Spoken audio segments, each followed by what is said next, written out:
Pledge of Allegiance. Let me start with the House Oh rules yeah, first. please go ahead. Thank you. Thank you for joining us this evening for the July 21st, 2022 Monte Sereno City Council special meeting. Before this meeting is called to order, I would like to point out a few house rules to assist council members and staff and members of the public to successfully participate in this meeting. Council members, your microphone is live, so please keep your microphones on mute until you wish to speak. For tonight's meeting, we are using Zoom to host the City Council special meeting. At the bottom of the Zoom client, there are two icons, chat and raise hand. Please use chat only to report technical issues such as being unable to hear a council member speaking. Please use raise hand to be recognized by the mayor and enabled to speak to the council. To comment under oral communication or on any agenda item, you're allowed 3 minutes to speak per agenda item. Emails limited to 350 words can also be submitted to the city clerk and it will be read into the record. This word limit is set to adhere to the 3-minute time allowance. Only attendees using the Zoom application can use the raise hand option to comment. Participants calling in from a telephone will only be able to listen and cannot provide feedback or public comment. Lastly, because we are not all in the same room, all votes at this meeting will be taken by roll call. All right, thank you.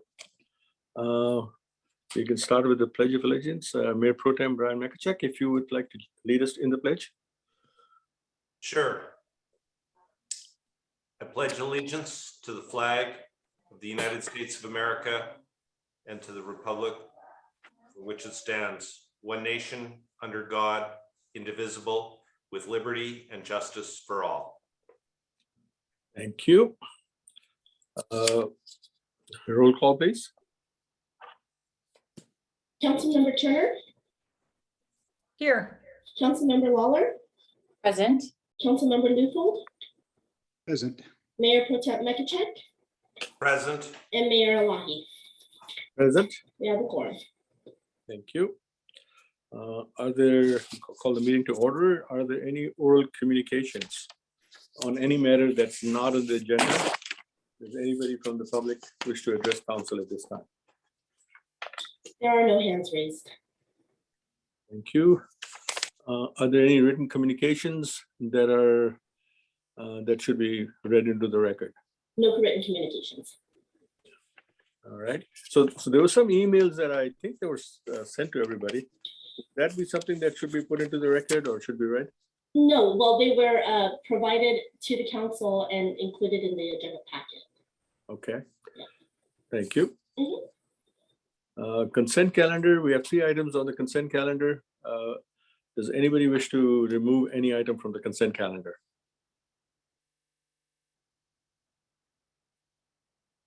Okay.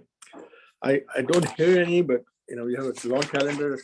There were just some things that I thought we may want to take another look at. So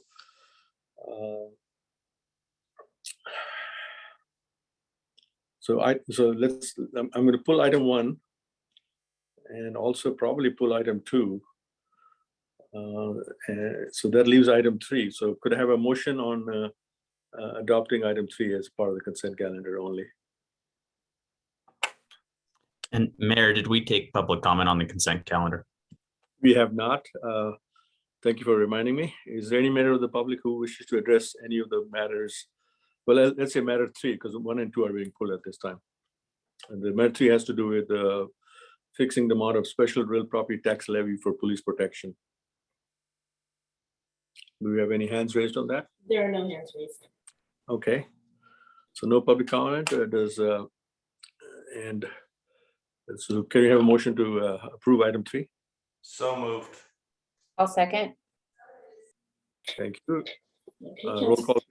Councilmember Turner, Yes. Councilmember Luthold, Yes. Councilmember Lawler, Yes. Mayor Pro Tem Makachek, Aye. and Mayor Elahi. Aye. And that motion passes 5-0. Thank you. Just going back to item 1, that's the warrant list. There was a pretty big chunk of change that was being paid out at this warrant list. Warrant list usually doesn't run that high. It's like $397,000 that are in that part. And I can see some of it is because it's probably for paying for more than one time period. But I just wanted to get some feedback on some of these items. The big item was Alana Consulting is $47,000. I understand that's for 3 months. And you can, City Manager, Mr. Linares, let me just go through these and then you or Mr. Samaras can address those after I'm done. There's a building inspector fees of about $24,000. Oh, there's also a license fee for C-Click Fix of $10,500. So sometime we need to understand if that's paying for itself or not. There's a Diligent Corporation board manager package. I'm not sure what Diligent Corporation is. I'm sure you guys have discussed that. That's $11,000, but I thought maybe worth looking at is getting some idea on what that is. Okay, and then there's we're paying for the Paget case to Ridley Master. There was 2 checks that were cut to Ridley. One was for $43.78, and another one was for about $33.57.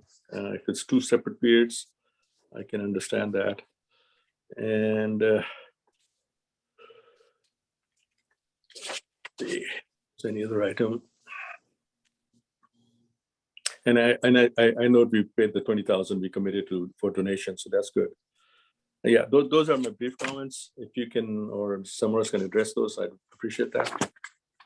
I also have a question, since our finance director is going to be talking about it.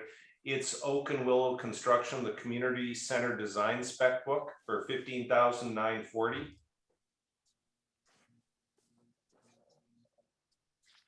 I'm sorry, I'm going down the list here. Mr. Samaranos, I can speak on the Diligent Corporation expense. That is our agenda management system that we purchased back in, I believe it was 2019, 2020. The board manager package is an additional service where now applications for city commissions can be done online and submitted online as opposed to submitting a paper copy. And there's also some tracking other features in regards to the board recruitment process. So that's just an added expense to the current agenda management software we have. Thank you for that clarification. If you can email whatever information you have to the council, that would maybe helpful also. Okay. But if you have seen this before or not, have you seen this before? Or it's the first time. What do you mean? Have you seen this? Has this come up before council? This payment or their package? This is the first time. Okay, yeah. So I would say if you can get some additional, so we know what it can do and what we can. Okay, yeah, I can forward that to the council. Not a I problem. appreciate that. Thank you. And then I could talk a little bit also with the C-Click Fix, and Reynolds can add to it. I believe that amount is for the Monte Sereno branded application that the council approved a few months ago. So that includes the creation of the app, the launching, just the whole process for it. And I believe it included additional licenses for the city. Thank you. Yeah, I was also curious. At some point, we should probably get a report on that to see if that's helping us out. Will do. Because I know it's a very powerful app. We want to make sure we're using it fully. Thank you. Okay, going down the list, I'm starting from the first page. CSG Consultants, the 24,000 was related to building inspector, 7.6 thousand. Code enforcement services, 8.1, both for month of June. And then, of course, there was another invoice that came in for code enforcement, 8.6 for the month of May. Okay. Let's see. Going I- to page. Quick question. Those were before our fiscal year end. So are those expenses? Yeah, most of these expenses will be accrued for fiscal year 2022. But some of the licenses, the license fees that Michelle addressed, those are for fiscal year 2023. Right. And then the donations that we made, those are in fiscal 2023. 23, got it. Okay, so this is kind of the big, where we're paying a lot of money up front for the 2023 fiscal year, correct? That's correct. Yeah, okay. I'm sorry Yes. for interrupting, keep going. No, no, we accrue expenses according to which fiscal year it's related to. See, going to page 2, just going down the list, the EMC planning group, check number 18872 for 20,000. That is related to the housing element project. Let's see. I think you've Is- asked. Budget as to how much we're supposed to be paying them? Yes, it's in our budget. Yeah, no, I mean, there was a limit in it, right? But for this, that particular amount would be charged against last year, Understood. last fiscal year, because those expenses occurred in fiscal year Yeah, 2022. yeah. Want to make sure it's within whatever we approved as their costs. I assume it is, but you're keeping it. Yes, it is, Alright. Mayor. Okay. Let's see the other major items here. Let's see, Oak, check number 19881 to Oak and Willow Construction for 16,000. Community Center Design Spec Book. Yes. When, I'd like to see that offline, I'd like to see that invoice and really understand that. Duly noted. And I can talk with the Mayor Pro Tem about that invoice as well. Okay. We can do that offline, yeah, we've got a lot to go through. Let's see. Go to the next page, page 3. Let's see. Yeah, I think, does that cover?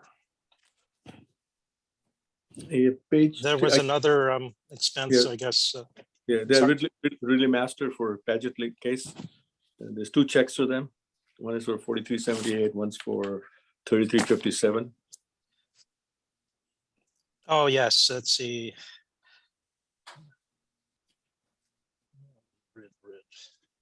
I assume it's for 2 separate months. Oh, yeah. Yeah, so the first one, check number 19884 for 4.4 thousand, that was related to the Paget case. And then there was another invoice that came in also related to the Paget case, check number 19902. Yeah, I just wanted to ask you if that's for 2 separate months or is it the same time? Yeah, Mayor, there are 2 separate invoices that we received. Yeah, I understand So there's 2 separate invoices, but are they covering 2 separate months or are they for the same month? Yes, they were covering two different months. Okay. All right. Yeah, I guess if you could send us send me a copy of both those, I'll appreciate that. I may have one already, but we'll wait for a I'll send you second. a copy. Thank you. Yeah, that's all I have. Does anybody else have any questions on that? On And the- Mayor, I'll just call attention to one additional requirement because this warrant list includes reimbursement for a council member. There's a provision in the government code that requires the council to make a brief oral report about what they're being reimbursed for and the meeting that they went to. Now, typically, council members make those reports under council member comments and council member reports. But since this is a special meeting and that's not on the agenda, I think it'd be appropriate for council member Turner to comment on the reimbursement request here and now. Please go ahead, Councilmember Turner.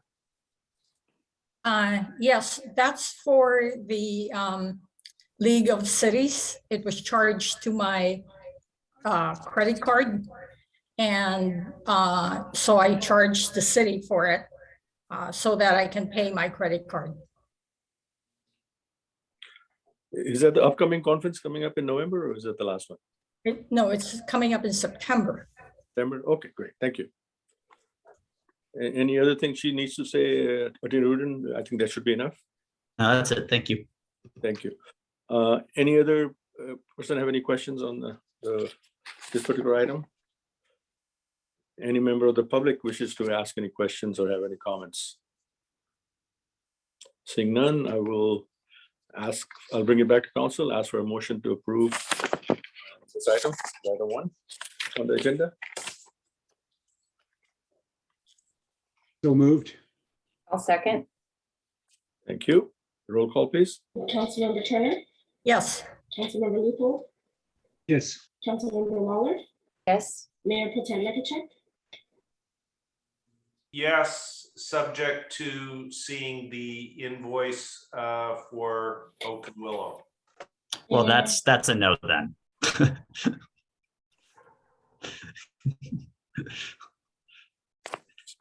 Because we Mayor- need either a yes, no, or yes vote or a no vote on something like this. So, Councilmember Makachek, would you like to restate your vote, please? Yes. and Mayor Levy. Uh, That motion passes 5-0. All right, moving to the next item, which is the extending the teleconferencing of city council meeting. The reason I pulled that item is because I thought we had a discussion on it last time to say that we would go hybrid in August. I understand there's some more COVID going around, so I guess that might be the reason for staff wanting it to be extended for another time period. But I thought we should at least discuss it, since I believe there's a resolution saying we were going to go hybrid in August, which would be in the first Tuesday meeting in August 2nd or whatever that date is. So if you can go ahead and have a little discussion on that, whether you want to go ahead and go for 30 more days and then discuss it and keep the August 1st as the first meeting in August as a Zoom meeting, and then have a hybrid meeting in the second week of August, or whether you want to just say, let's go 30 days and figure out what we're going to do in the second August meeting that we have in the third week of August. I think that's my the reason for pulling it out. Mayor Pro Tem Makachek, you have your hands up. Please go ahead. Thank you. I guess the first question that I've got is, does staff feel comfortable and safe holding meetings, hybrid meetings in the office? And I understand that any council member is able to come in attend via Zoom, but those council members that want to attend in person, they can. And then the other part that I'd like to clarify is, would we allow members of the public to attend either via Zoom or in person? So those are a couple of questions. And again, I'm asking staff if they feel comfortable with being in the office for council meetings. Okay. Councilmember Luthold, do you have your hands up? Please go ahead. Yeah, I was just looking for some direction from our city attorney as to the intersection between the teleconferencing extension, what we would or should need to do for hosting hybrid meetings in terms of deciding that and noticing that and being under the right statute or governor's order, versus as well as the noticing of council members' home addresses or other locations, where we stand on all of that under the governor's order at this point as we move into the month of August, and how that intersects with staff's needs and desires on this. So I think the most important question that the city needs to think about and answer is, how do you feel about having members of the public come to your meetings in person? Because the answer to that question is going to drive the answer to everything else. At present, basically, the governor's state of emergency with respect to COVID is still in effect. The governor has not announced any sort of indication that he's planning on terminating it anytime soon. And so while it remains in effect, the city can have meetings under 54953E. Basically, those are the provisions that allow the city to keep the public out of its meetings. And those are the that it is in the interest of public health and safety that the city have virtual meetings. Now,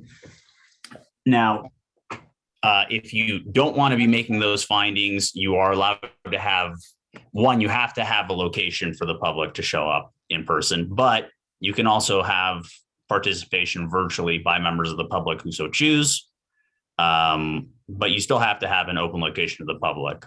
Additionally, if council members want to participate remotely, then you would still need to publish council member home addresses, and whatever teleconference locations you'd like to use would need to be made available and open to the public. So your choices are, you can continue to use the pandemic provisions under 54953E, and you can continue to have meetings that are either all remote or all remote and have an in-person location that is optional. The pandemic provisions really give the city the most flexibility, but require the city to continue making those findings every 30 days. Or alternatively, you can use the regular Brown Act teleconference provisions, but those come with the requirements that you have an in-person location the public can attend, and that you disclose information regarding where you're attending from and make that location open from the public. So. Thank you for those comments. Councilmember Lawler, please go ahead. Thank you, Mayor. I was going to suggest, my understanding is that the Superior Court on August 11th may take up the idea of ending the state of emergency. I thought I read that somewhere, so I'm just wondering if we should just continue until we see what happens. I also know that there is legislation being kicked around at the state legislature about amending the Brown Act or codifying teleconferencing this month. So perhaps we should just wait and see what happens. Thank you. Councilmember Turner. Yes, I wanted to let the council be aware that the average number of cases from May 16 to July 10th of the variant for Omicron was 19,000 in California. And today it looks like we have 7,000 new cases. So I would be more inclined to be a little bit more conservative in this approach. Thank you. Thank you. Any other member of council have any questions on this matter? If not, we'll go to the public to see if any member of the public has any questions or comments on this matter. All right, hearing none. Does anybody want to make a motion on approving or not approving this matter? So the motion basically be to just continue this state of pandemic Zoom meeting, teleconferencing until our second meeting in August, because that'll be in about 30 days. Make that motion.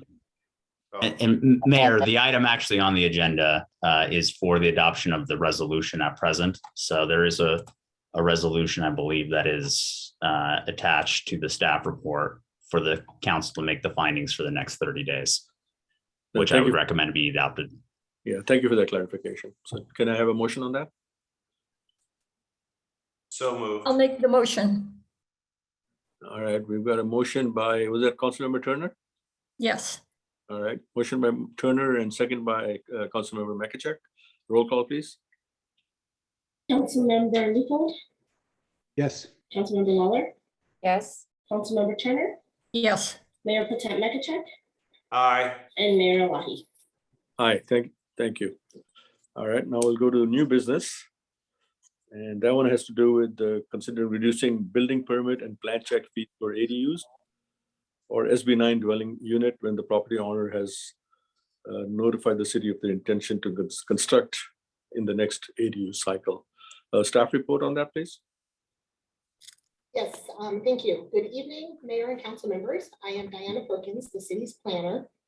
As part of the housing element update that is underway, the city is required to plan for an additional 193 dwelling units over the next 8 years.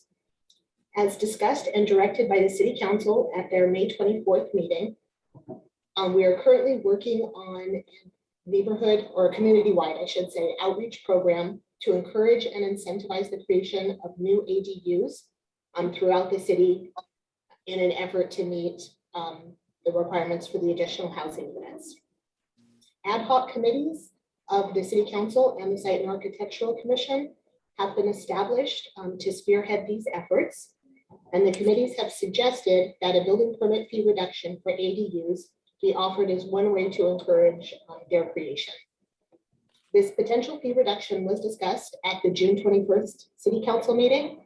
And at that time, the City Council directed staff to return with a resolution to provide a 50% reduction in building permit and plan check fees for properties that have expressed a written intention to create a new ADU and when the building permit is issued by December 31st, 2030. I think we updated that thing, sorry. This fee reduction would apply to ADUs that are created either through new construction or through the conversion of an existing structure, such as a pool house or a garage. And this would also apply to additional units created through the SB 9 regulations, but only on lots that are existing and not lots that may be created through the urban lot split process. So it would be an additional 800 square foot unit, which is what would be allowed under the SB 9 regulations. Also, this fee reduction would be available to the first 225 property owners that provide a written intention to the city. Building permit and plan review fees are based on the square footage of construction, so fees do vary with each project. However, the average sized ADU, the fee reduction would be approximately $3,600. And if a maximum of the 225 units were permitted, this would result in a total decrease in building permit revenue of approximately $800,000 over the 8-year period for which the building permits would need to be issued. Staff recommends that the City Council adopt the draft resolution, and this completes the staff report, and I am happy to answer any questions you may have. Thank you. I just noted one typo under your recommendation. It says the RENA cycle ends in December 31, 2029. I guess it ends in, okay. it's 2029 or is it 2031? Because you mentioned 2031 Let me double check. as a time period. It is 2029, sorry. Okay, so we need to correct it. 2029 for the building permit to be issued by. But the cycle ends on 2029 or 2031? The cycle ends in 31. Okay. Oh.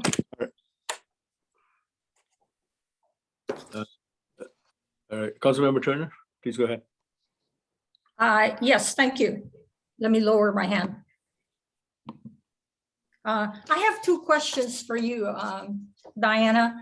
The first one is, if I'm a resident and I sell my home, and I signed up for this ADU program, and I sell my home before 2029, is it transferable to the new owner? I will confirm with the city attorney, but yes, the intention is that the intention to construct an ADU would be for the property. So it would apply to any future property. And if that is the council's intent, we could make that certainly a lot clearer by amending section 2 of the resolution to add a sentence saying that, you know, that this shall run with the land. So if that's the direction the council would like to go on that, then we can certainly make sure that's the case. That would be a good clarification. Thank you, Councilmember Turner. I have another one, please. Yeah, May go I? ahead. Yeah, go ahead. Yes.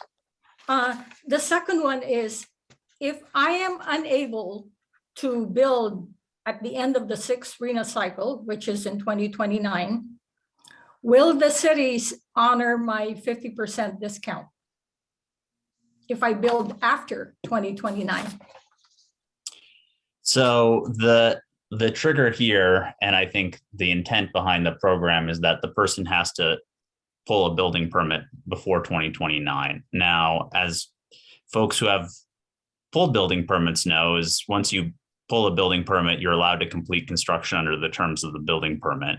And the city typically assesses fees prior to issuance of the building permit. So as long as you completed pulling the building permit, you'd be allowed to, you'd be allowed to finish after 2029. The city would get to count the unit towards the purposes of its RENA goals. But if they fail to pull the permit timely, then no, they would not be entitled to the 50% reduction.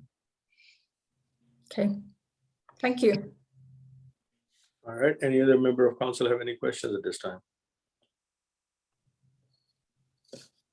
I don't see any hands up. So essentially, those are comments. I'll come back to those later on. Any member of the public wishes to address council on this matter?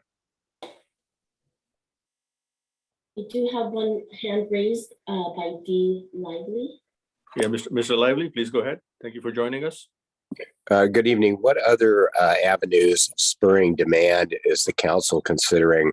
I have sent several letters to the council regarding reinstituting the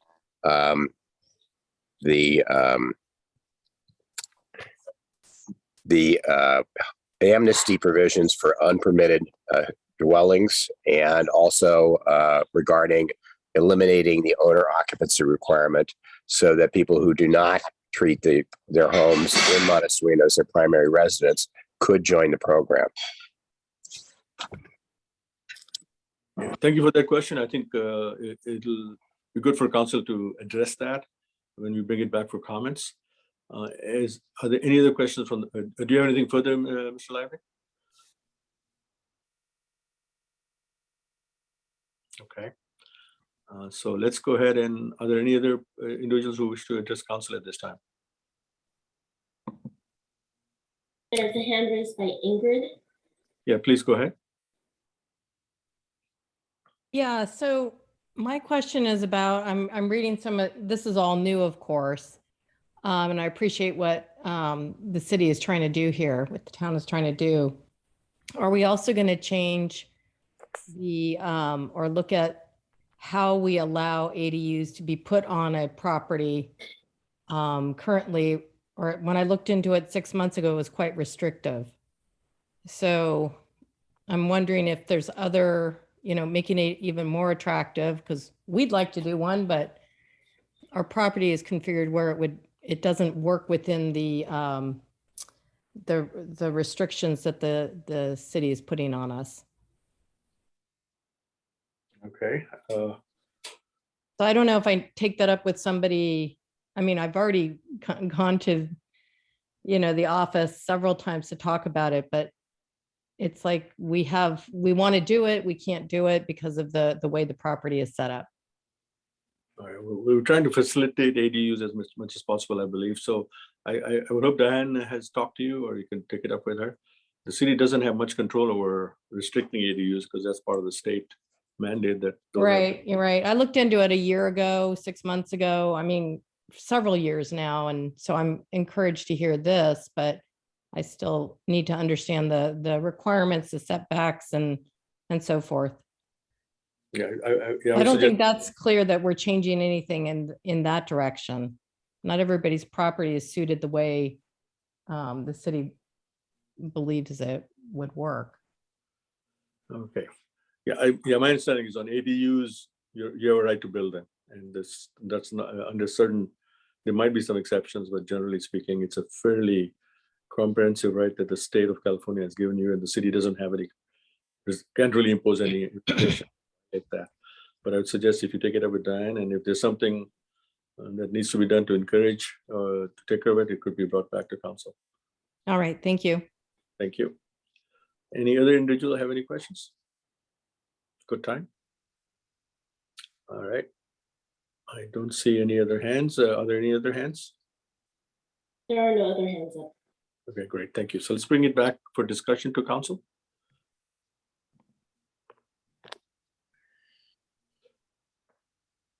Any comments on what we're doing here? All right. So Mr. Lively had a question on owner occupied, and he's written several letters that are very helpful. My thought on that is that would probably require an ordinance to change that. It has to do with a restriction that a person who builds an ADU must also reside on the property, as I understand.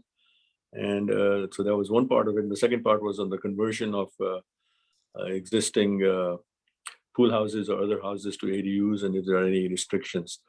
I would ask that matter to be put on the agenda, and perhaps we can look at it, and Attorney Rudin can help us with where the ordinance is right now and what we need to do to change it, and then see if the city, if that's what the direction city council or the city wants to go in.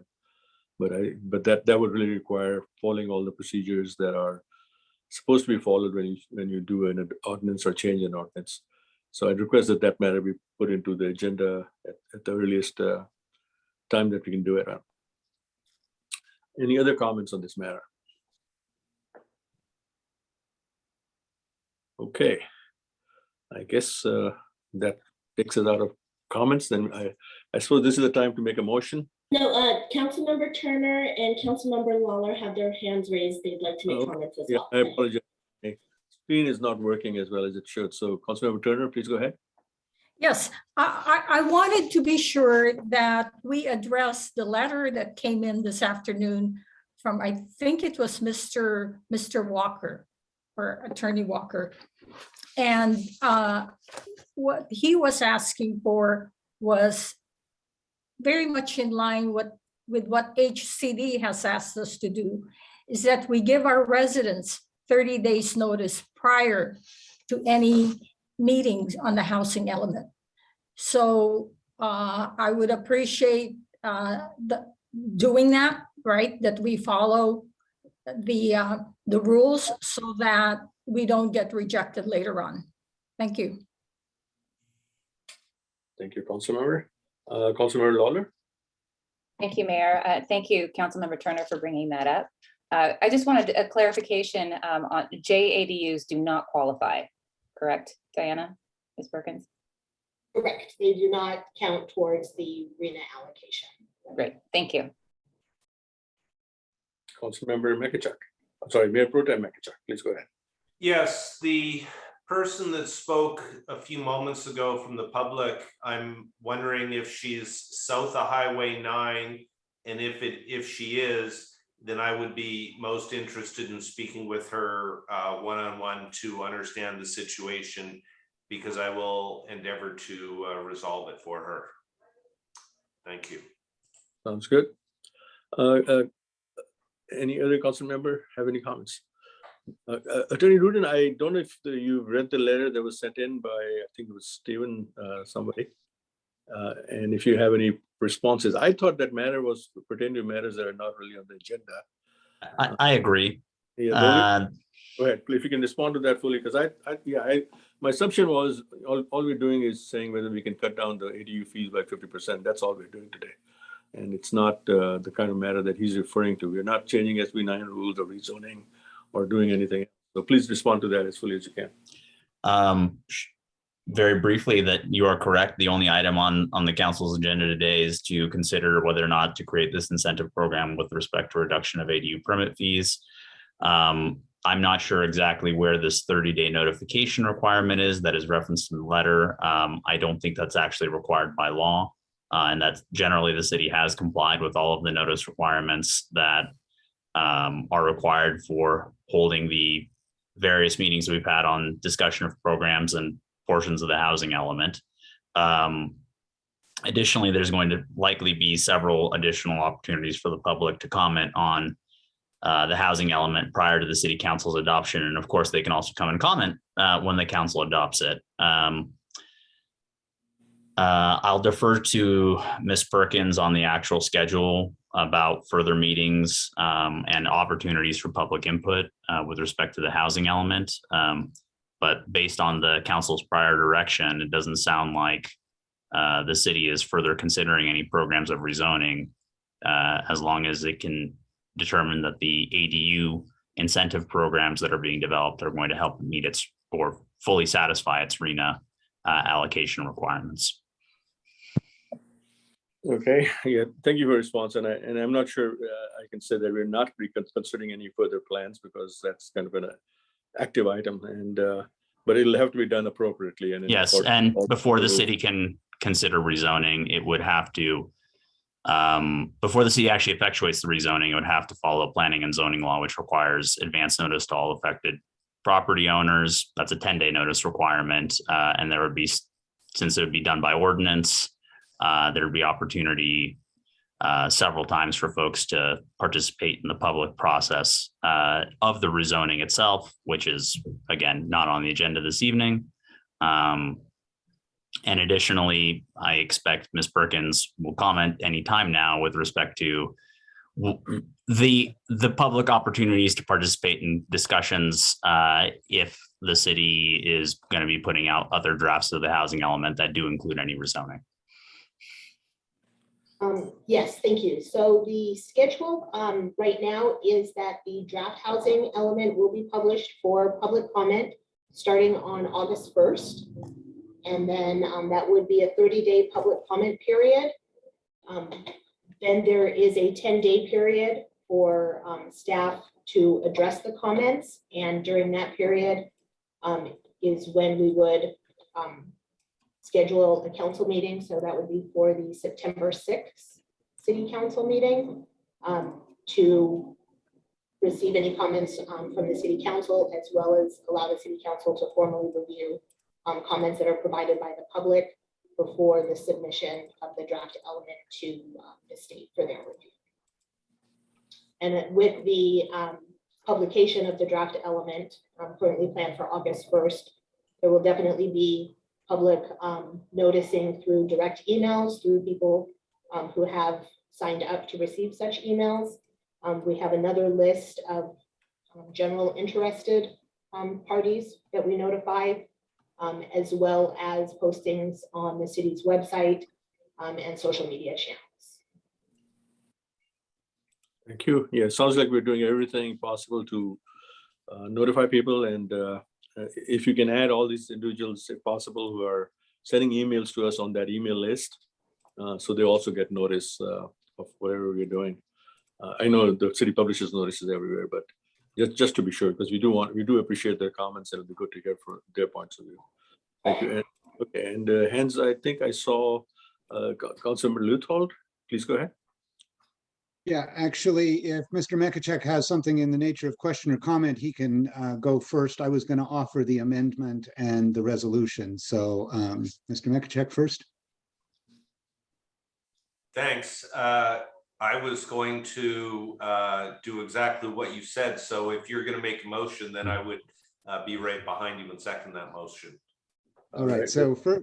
So first, I'd like to offer the amendment that the city attorney and Ms. Turner discussed. That is to amend section 2 to clarify that the entitlement to the reduction in fees will run with the land in the event that the property is sold and the ADU intent letter is fulfilled during the indicated period.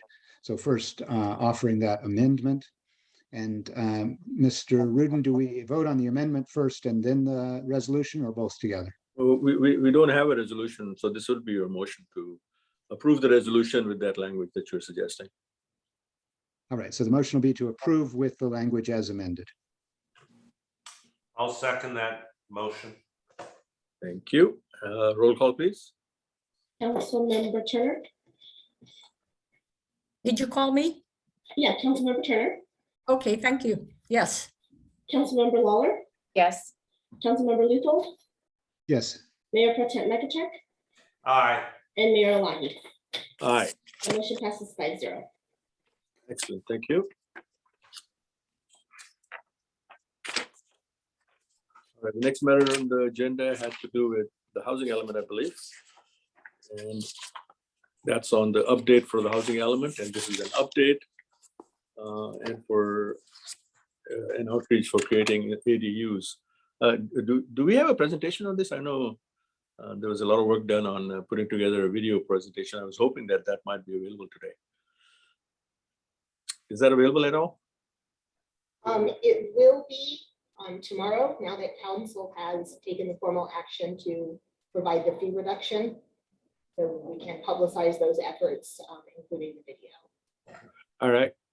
Let's go ahead on this particular item then. if you can go ahead and give us a staff report, please. Yes, thank you. Good evening again. As we've been discussing at this meeting, the housing element ad hoc committees have been meeting to develop a plan for community-wide outreach and to encourage the creation of ADUs and advertise the building permit fee reduction that was just approved.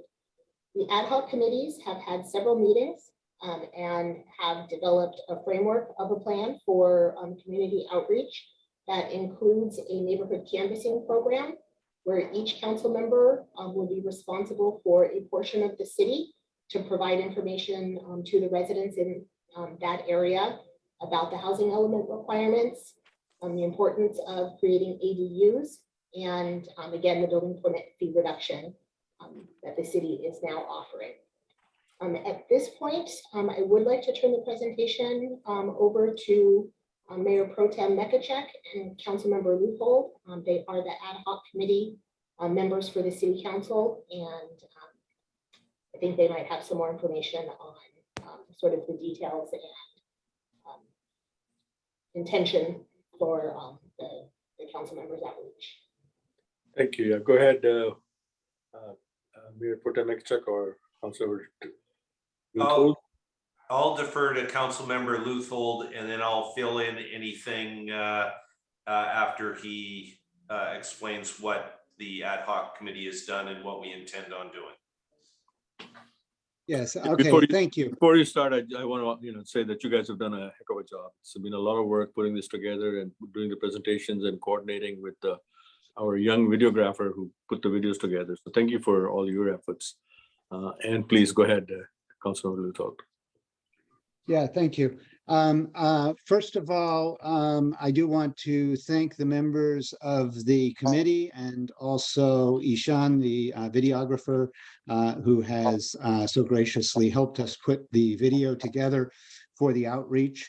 What we have discussed and have organized through great work by the staff, especially Ms. Perkins and those who have helped, is that we have a very robust plan for promoting the ADU program. We're going to, as mentioned, assign each council member. I believe Ms. Perkins has had contact with each council member on a staff basis so that everyone has agreed to take on an assigned area. Each council member will then have roughly a fifth of the city assigned to them.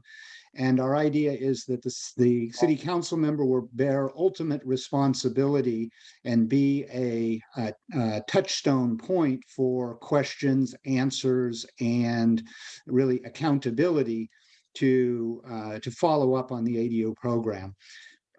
And then each council member will work with a member of the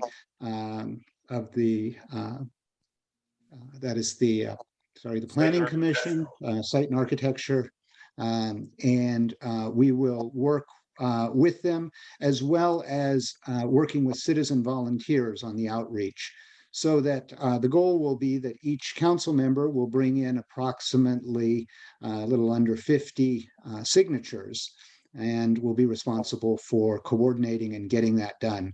That'll encompass walking the streets, handing out flyers, giving out cards with emails, follow up, to really make sure that the community understands the program and that all residents who are interested in building an ADU in the next 8 years understands the benefit to them of signing on to do that now. As described and as we just approved, that benefit's going to be in the range of $3,500 to the homeowner, as well as the benefit that ADU is going to, if we can reach the 225 number, that's going to qualify us for our housing element to pass muster with the state and alleviate the problem of zoning new areas of the city for much higher densities, which, as you all know, we've received a lot of pushback on. We always receive pushback on, and we really signed up to do our best to avoid when we signed on to maintaining the rural character of Monte Sereno. So The idea is that we make a very robust outreach over the next approximately 6 weeks. We will set up training and we will have an FAQ with the frequently asked questions. We'll have the video outreach. We'll have concentrated push on that. We'll have materials that staff will clear with legal if there are any questions, so that we can leave flyers at people's houses if they don't answer the door, so we can follow up with people.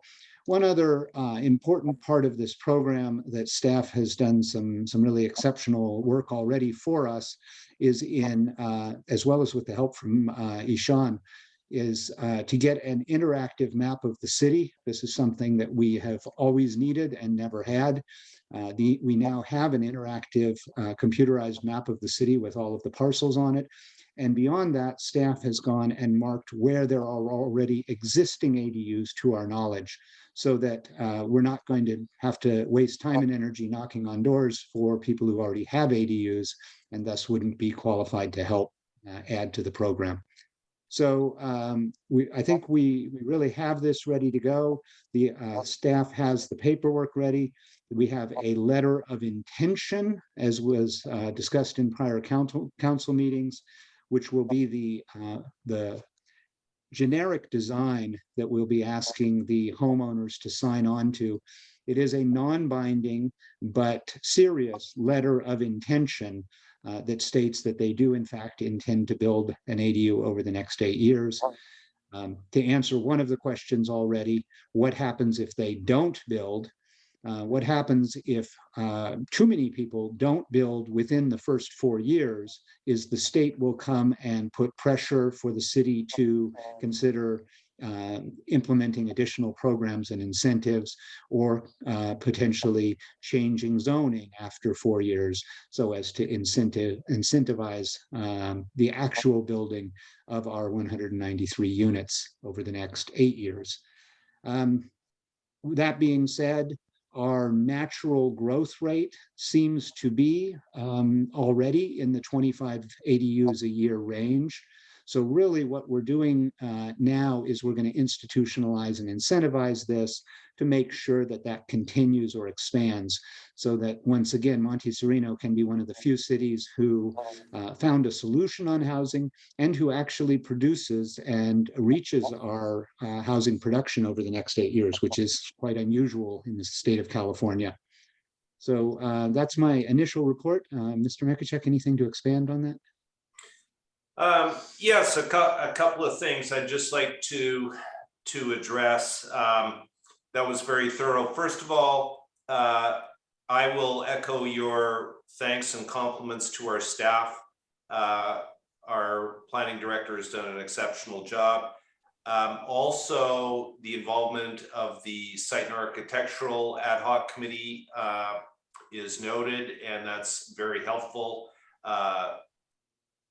And moving forward, what we've got to do is, we believe that we can meet our 193 units through ADUs.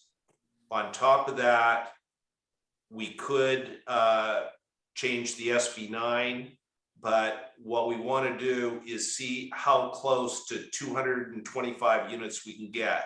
And let me just explain the difference.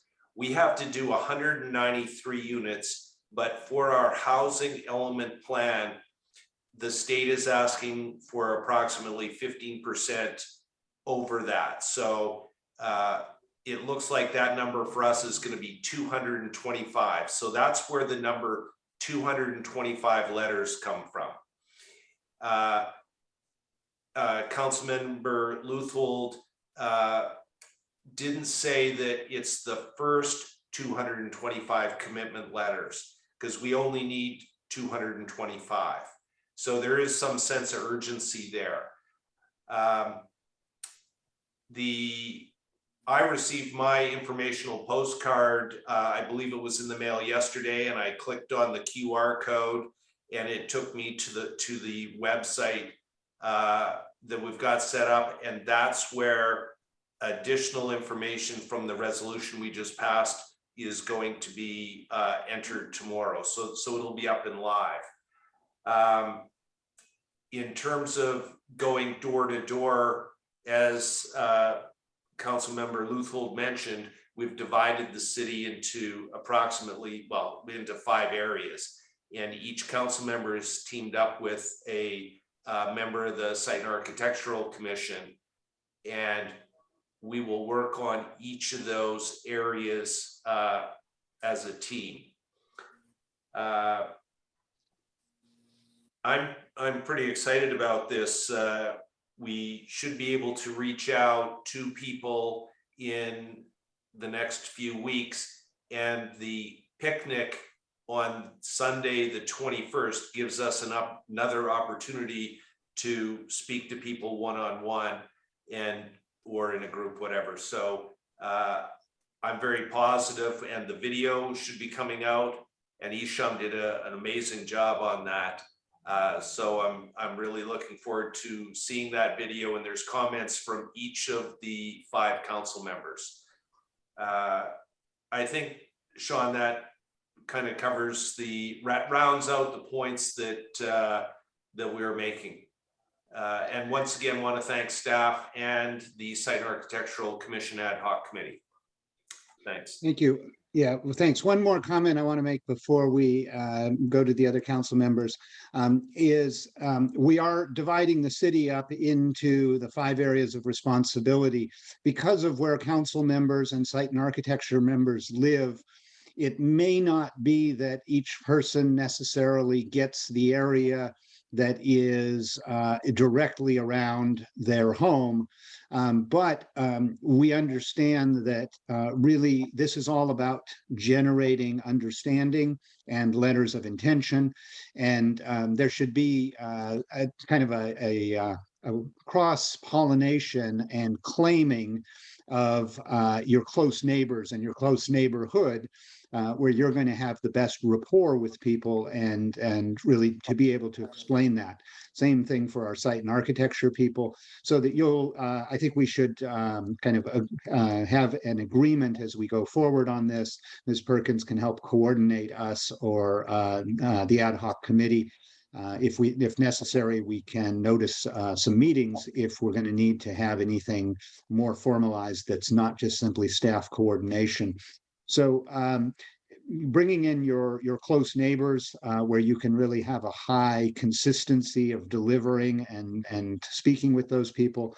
Same thing for site and architecture. And if you have friends throughout the city that you kind of want to claim and make sure that someone you know on a different street that's not necessarily in your area comes in, feel free to coordinate and claim those people. We're going to try to keep track of this as best we can on the interactive map as it all comes in. And we're also going to be looking for citizen volunteers. So if there are citizens who are listening in tonight, or if there are citizens who have expressed concern and been active, I know a couple of people come to mind immediately. Former Mayor Lon Allen has reached out to me to say that he would volunteer with whoever is handling his area to ensure that he does some walking the streets to make sure to bring this in. And I don't know if Ms. Kathy Smith might be available, but I do know that she knows her neighborhood and is very active in that area. If we could bring her into the fold and have her help with her area. And if people have others kind of in the areas that are being handled by other council members, please introduce those people to us, because we want people to get out there and walk the streets. I understand Ms. Lawler is, of course, running her campaign, which might limit her time, but also might have her out and about on the streets. And if she has the ability to talk about ADUs along the way, she may be able to be very helpful. At the same time, if Ms. Lawler, if time is limited, let us know, and we can help find people to help you out with covering your area. So those are my comments for now. If anybody has any questions or comments, please let us know. One final point, Councilmember Leuthold. The last thing that council wants to do is to go through a rezoning process. I think that, is the last thing that we want to do. So the more successful we are with the ADUs, the better. Thanks. Thank you, council members. Thank you for the great job you guys are doing. I would keep the question of rezoning open because that's not on our agenda at this point. But I also want to thank Sean for all the great effort he's put in coordinating everything and getting all of us there at different times to do his video. So excellent job. I see Councilmember Turner has her hands up. Please go ahead, Councilmember Turner. Yes, I have a question as to whether the terms of confidentiality has been addressed in terms of residents releasing their names. Is this going to be available to the public, to the press, or is it going to be held in confidence? Have you addressed that at all? Attorney Rudin, maybe you can help us with that question on how to address that.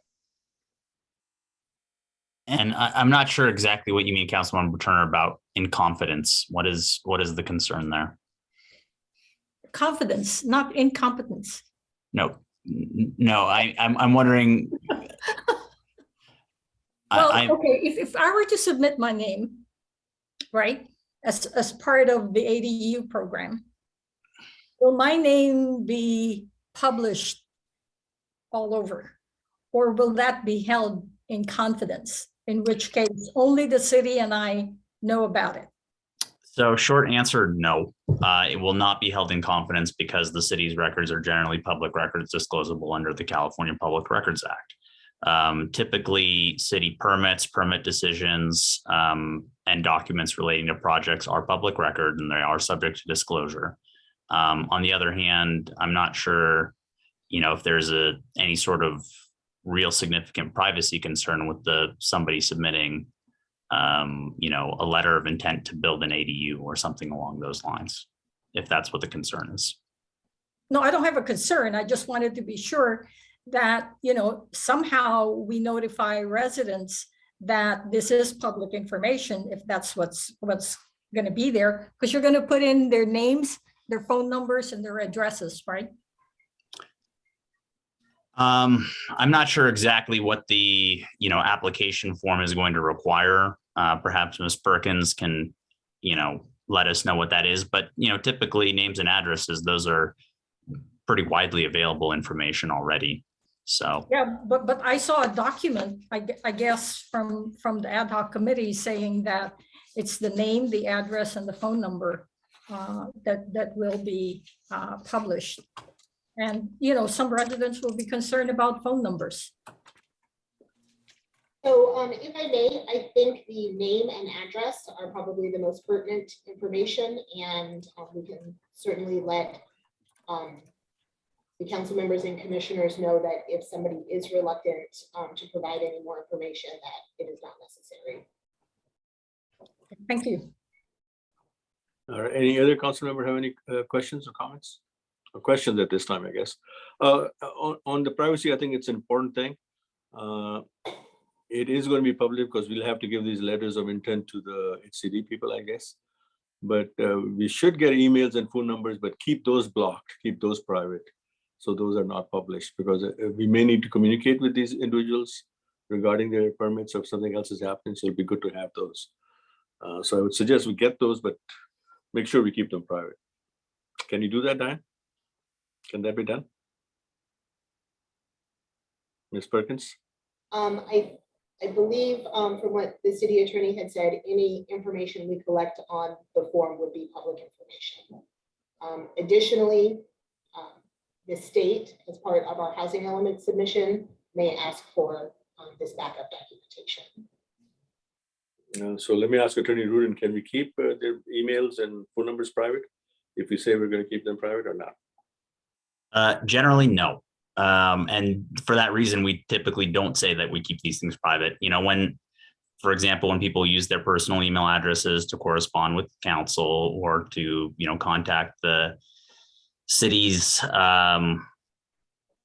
planning director, those email addresses are subject to disclosure. Anytime that somebody interacts with the city in this manner, typically they are exposing themselves to having that information be put out there. Now, again, I'm not sure that there's a significant, privacy concern with people having been associated with, a letter of intent to submit an ADU. So. Okay, thank you.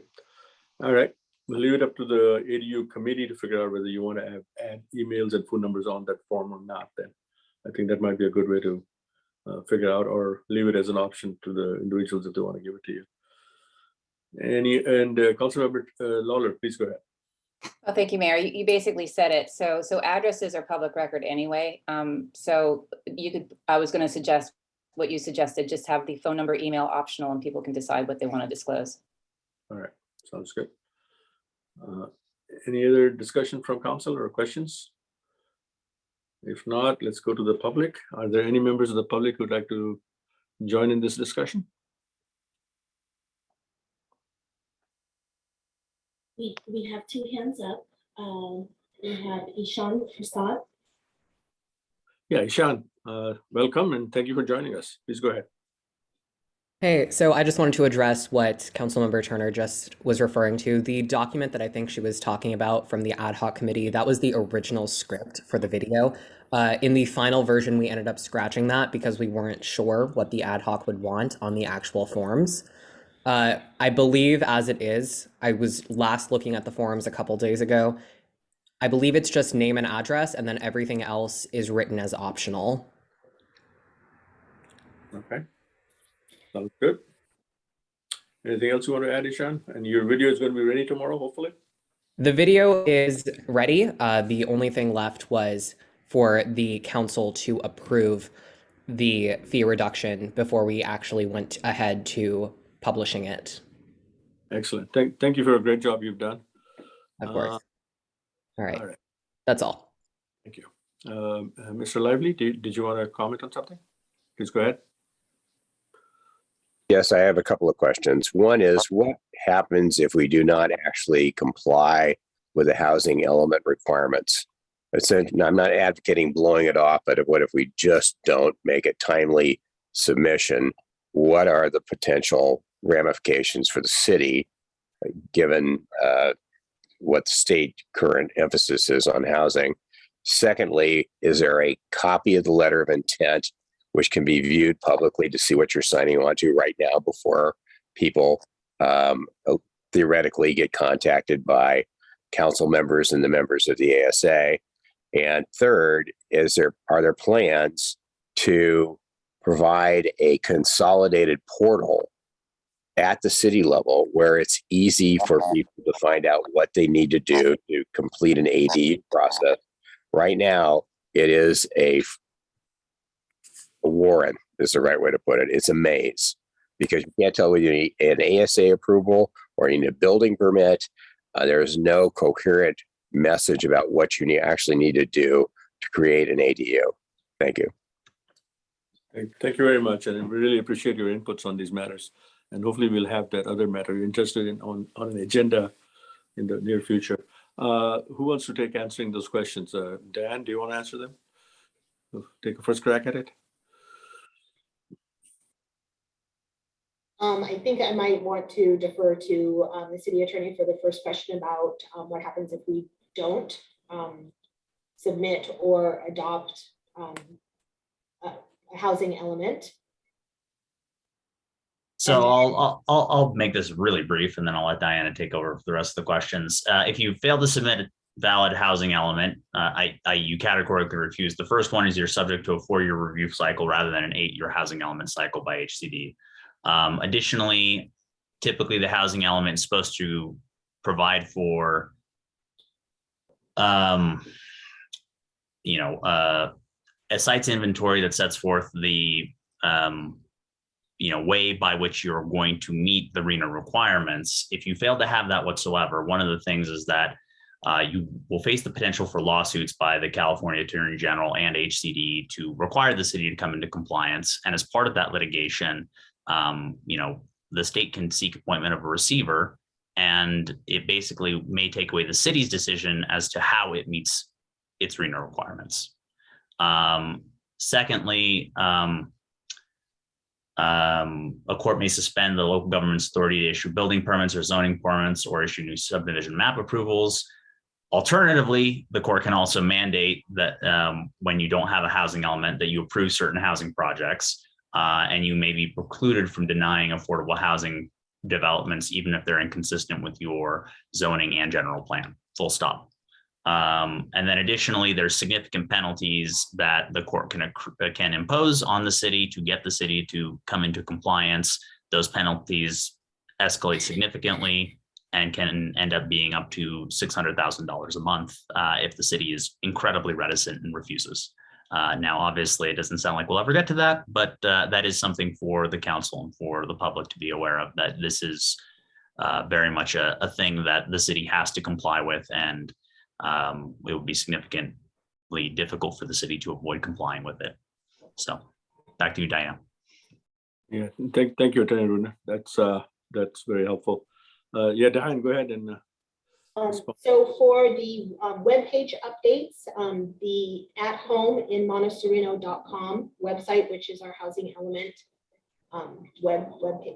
website, that should be updated tomorrow with the actions taken by the council tonight to provide information about the outreach program, as well as it will offer a method where people, residents can sign up for the ADU fee reduction, the intention to create an ADU and get their name on the list for the fee reduction online as well.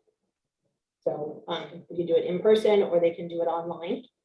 And then regarding just sort of the general city's website, we do have some information about all of the zoning standards and requirements for ADUs. Any creation of an ADU is simply a building permit submittal to the city. There is no separate planning review that is required. One thing that we have in the planning phases, it will probably be within the next 4 to 6 weeks, where we do want to reorganize some of the information about planning projects and building permit requirements in order to combine the information and make it a little more clear to members of the public overall for all types of projects, and that would include the ADU information as well. But if there's any specific suggestions on webpage improvements, I'd be happy to hear them. Thank you. Does the ad hoc committee have anything they would like to add to this discussion? Yeah, thank you. I'll jump in on this, kind of moving backwards through this because that's how I take my notes. I think, Ms. Perkins, in terms of the input we're getting from residents, if you can just continue to process that information. I know you're coming into this job, you're doing great work, really pulling Monte Sereno's planning department together there and accomplishing these things with great speed. So thank you. I think one of the things that we really want to make sure is ease of use on the website. And so if we can, as you pull together over that next 6 to 8 weeks, the process and kind of a simplified flow chart for people, checklists and flow charts about how the process works. Also, very simplified summaries, if you have that available, either from the state materials or from our own materials, about the 4-foot setback and the 16-foot height and how that all works. If it's a freestanding ADU, what that looks like. If it's an ADU built over a garage, what are the requirements? Separate entrance, fire, doors, and so forth. If you can just, as you hear the questions people are asking and have the experience with this, translated into a very simplified version, that will be wonderful. So thank you for all your work on that, and constant improvement, I think, will be great. One other comment I wanted to make about this is to the question that Mr. Lively raised. That's an excellent question. And it's exactly the type of question and answer that the city council members at their best need to be the resource at the top of each of these chains of gathering information and talking to citizens and getting these letters signed.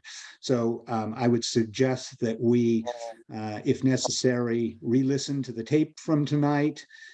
We look back at prior meetings where we've had discussions about these subjects, whether they be ADUs generally or the housing element overall, so that we're the resource that can answer those questions for the citizens when site and architecture people maybe bounce a question up to us because they don't have it at their fingertips. If we don't have the answer, we of course can go to the city attorney or to Ms. Perkins, but to the extent that we don't need to go because we know that answer and can answer it very clearly for our citizens, that's going to make everyone's lives a little easier. And with the FAQ, I think we need to constantly grow, and as we get asked questions and find the answers to things that we know that other people may not know, we need to share that information around. Again, staff can help us coordinate that so that we have a central location where as many questions as possible are answered, and we can really competently take care of this. Ms. Turner's questions earlier today about being ready to say, you know, is this a public record when I sign this document? If we're right there and we have that answer for people, they're going to feel we know what we're doing and are very organized. If we have to go and find out the answer, of course, that's fine too. But if we're getting the same questions over and over, we can see about how to really make that as efficient as possible in getting the answers to everybody, making sure our message is consistent and that it follows state law. So those are my thoughts at the moment. Thank you. Here go Mayor Pro Tem Makachek. Yes, I think Mr. Lively had a very good question, and I'm not sure which meeting it was, which council meeting, but our city attorney went through chapter and verse what the implications are as he summarized tonight if we don't meet the housing element. And I think that it's worth stressing 3 points: that the city of Monte Sereno is acting in good faith to meet our requirements. We're going to follow the law, and Monte Sereno is going to do our part to increase the housing supply by our 193 units. I just wanted to summarize that. Thank you. Thank you. Yeah, I mean, this is really a unique effort. I don't think it has ever happened in the history of Monte Sereno where city council members and site and architecture members have committed themselves to walk the streets and provide information from the citizens, because the citizens rightfully feel they don't hear about these things till the last minute, even though we do send out notices and mailings and things like that. But you know, everybody seems to get these things at the last minute. So this will hopefully preempt that. So it's a wonderful effort. Thank you for your leadership, Mr. Leothard and and Mayor Pro Tem Makachek. I think hopefully the citizens will appreciate all the hard work you guys are doing. Are there any other questions or discussions? If not, I guess we still have to go to, we've already been to the citizens on this one. So if not, I also want to make sure we get the city manager in, and Mr. Linares, I also want to congratulate you for keeping your staff focused on this and being able to, have everybody coordinate so we are able to get a program going through. And I think your assistance, coordination, guidance will also come in handy as we go forward. So do you have any comments, Mr. Linares? Thank you, Mayor. No, I just wanted to thank the staff, thank the work of the ad hoc committee members. This, of course, has been mentioned this evening, is a major team effort. It is very important to our city, and if we continue on the path we are on, we will, I believe, be very successful in our endeavor to make it happen. So we're all committed, we're all going to work as a team, and we're all going to be successful in the end. Yeah, it is a great team effort, and it's good. The staff has to work as a team, and the council has to work as a team. The site and architecture is also involved, and our attorney is also involved. So everybody's involved on this. So thank you, all of you. And does anybody else have any final comments before we wrap it up? Yeah, one more comment, Mayor, if I Yeah, may. please. I did want to point out, Mr. Leonardis, Ms. Perkins, and staff, I believe, have been coordinating to try to make sure that we have kind of identifying Monte Sereno logos for whether it's shirts or hats, so that we can really let people know as we're going around that we're in an official capacity. Of course, we'll have to introduce ourselves. Council members will have their cards. If others need cards or printing, I think we can try to coordinate that so that people can have a letter or a flyer with email addresses for follow-up, for contact. But I did want to stress that we really want to make it clear that we're doing this actually in a very official capacity as we conduct this outreach to the city on our housing element. So we need to make sure that, as Mayor, you said, the citizens know that the council and the city of Monte Sereno are doing this, and that we're there as the representatives doing this. So That's excellent. And comment. Mayor, Sorry, if I can add to what Yeah, please. Councilmember Luthel just mentioned, we did get cards printed for all the site and architecture members who will be going into the community, as well as we ordered apparel for everybody to work in the capacity of the city who will be knocking on the doors. Excellent. Good job. All right. Thank you for all your comments. Mayor, we still have some public comments and hands raised. Yeah, didn't we already go through the comments? I guess we can go back to them. Go ahead, Stephen. You're first. Hi, thank you, council member. This is Stephen Walker. I'm a resident down here and also a local attorney. Just a couple points. Number one, there is a general, very serious concern on many residents' parts about the lack of public notice. And I sent in an email earlier, and I hope everyone has had a chance to read it. And from my point of view, it raises serious due process issues, deprivation of property, breach of fiduciary duties, and other issues. I do appreciate all the effort you're making at this, but it's unrealistic to expect residents of the city of Monte Sereno to make a major decision within the short period of time that you have provided. Period. End of sentence. And so if that is the plan that you are going to pursue, there's going to be issues with that from us. Second thing is, has the city considered submitting a provisional plan on 12/31? Because the residents have not had an opportunity to participate because nobody knows what's going on. And I also know that several cities have not met their deadline. And so that's something to consider. Also, my understanding of the law, and I'm going to further research this and report back, is these upcoming deadlines are not statutory deadlines, they're regulatory deadlines. And my understanding of the law is there's a difference between a regulatory deadline and a statutory deadline. So I have an issue with the city's attorney's interpretation of the law. And I'm going to report back on that at the next meeting. Finally, my final point is that I just don't understand why we are not fighting the constitutionality of the law. There are several cities that are doing that. And why aren't we doing that too? Because what's happening is it's a deprivation of property rights, plain and simple.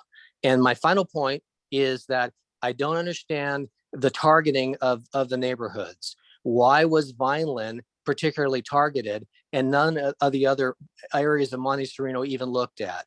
And that's a serious issue we have living down here for many of us. And we plan to take that up and talk to you further about it. Thank you. Thank you, Stephen, but it looks like you missed our discussion. That issue is not on the agenda. Vineland is not being targeted. The agenda was a very simple one this time. So hopefully you'll get a chance to listen to the recordings. As far as your legal question, we do have an attorney, and we'll be looking forward to his advice if he has something else to offer. Mr. Zhang, please go ahead. Thank you. So actually, I have a simple question. So if I pull up the Zillow rental or any other rental listing website right now, I do not see any ADO rental or single room rental from entire Monte Sereno. So my question, I guess, is about the quality of this letter. So not to mention that how many people sign the letter is going to build the ADU eventually, but even the build the ADU, how many more of them is going to actually put the unit on the market for rent? So from the data I see right now, I don't see any. So I just want to understand that how do we measure the quality of this? So if we think this as a funnel, so the percentage of the final unit rented on the market will be, I guess, a very low percent of the total letter signed. Yeah, thank you. That's my question.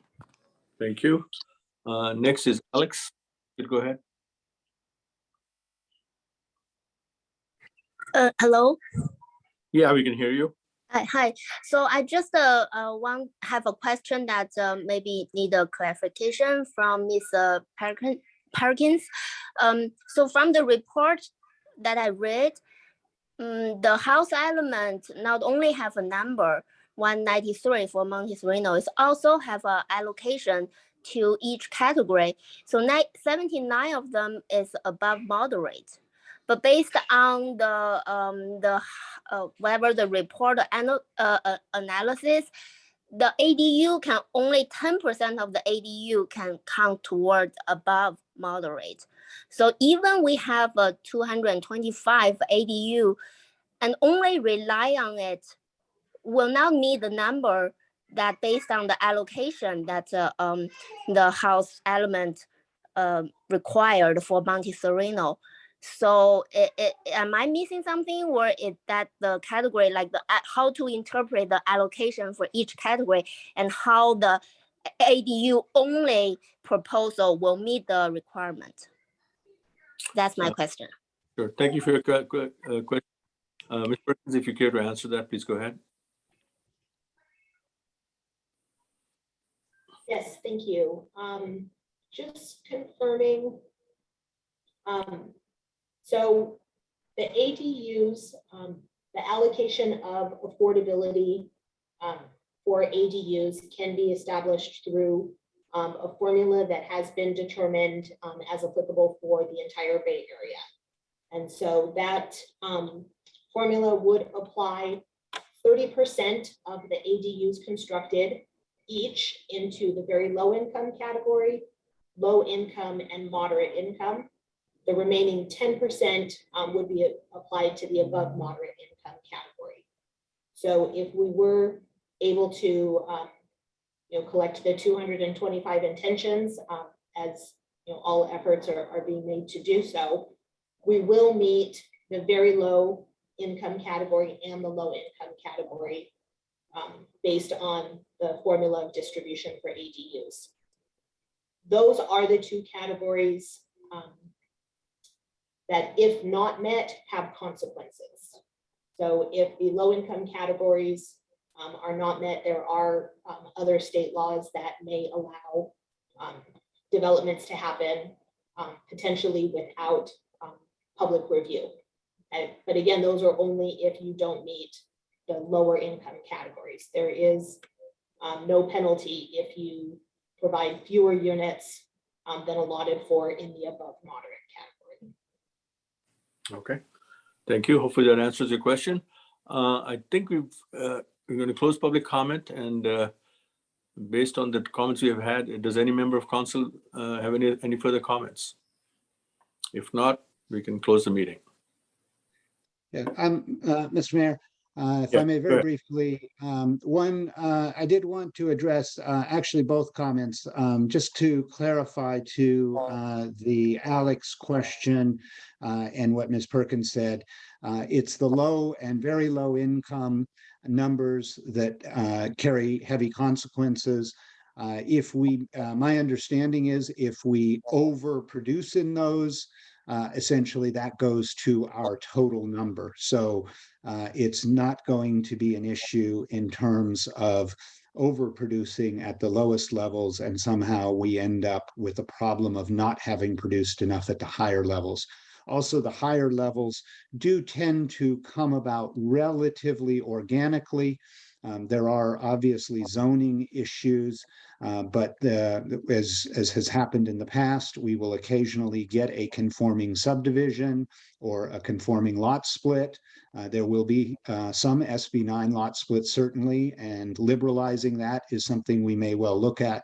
So the mix may change over time, but the ADUs and the 225 right now are really to turn in a housing element that the state will accept. And the state has accepted from one city in Southern California that is on a planning cycle about a year ahead of us, a city that turned in letters of intent from enough citizens with great specificity. So that's why there is this big push. That's what we're talking about tonight.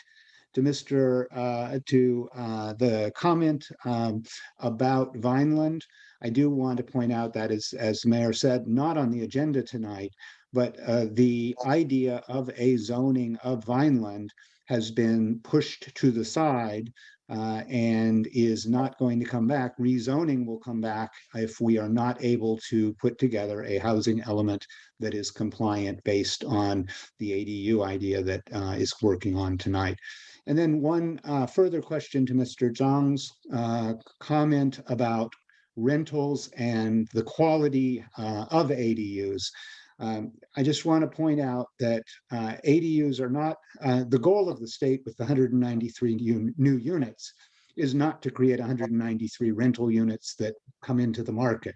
The goal of the state is to create 193 housing units that come into the market. And so an ADU has been defined as qualifying by the state because it does create a unit of housing that takes pressure off of housing for other cities and the state as a whole.